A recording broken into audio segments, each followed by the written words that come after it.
angle.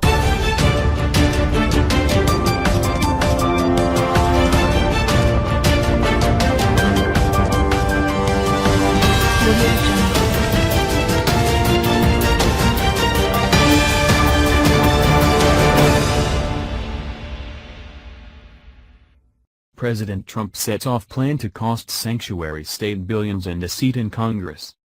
Liberal leaders in sanctuary states have set themselves against President Trump since the beginning of his presidency. They couldn't have stonewalled him any more than they already have.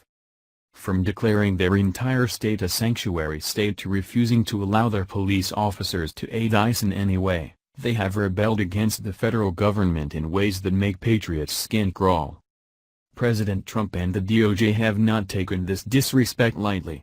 And they have finally found just the way to punish them for their undermining ways.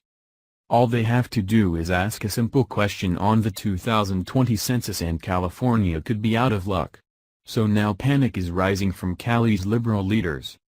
Top Democrats here are increasingly worried the administration's restrictive policies, and the potential inclusion of a question about citizenship on the next U.S. Census, could scare whole swaths of California's large immigrant population away from participating in the decennial count, resulting in an undercount that could cost the state billions of dollars in federal funding over the next decade and, perhaps, the loss of one of its 53 seats in the U.S. House of Representatives.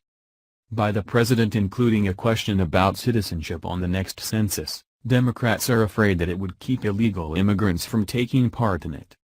And since California has one of the largest illegal immigrant populations, that would cause the census results to be extremely inaccurate.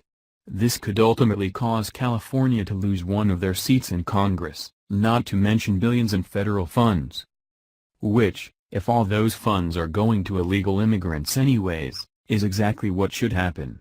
Taxpayers shouldn't be paying billions of dollars to support illegal immigrants. As you might expect, Governor Jerry Brown has already begun trying to come up with a way around it, and he has no problem spending Californians' tax dollars to do it. California's Democratic Governor, Jerry Brown, on Wednesday proposed spending more than $40 million on the state's own census-related outreach efforts to avoid that fate. This is an understandable reaction from him, since, according to California's Secretary of State, Alex Padilla, the next census could have devastating effects on California. Well, that's too bad. Jerry should have thought about all of this before he began to undermine federal law and our commander-in-chief.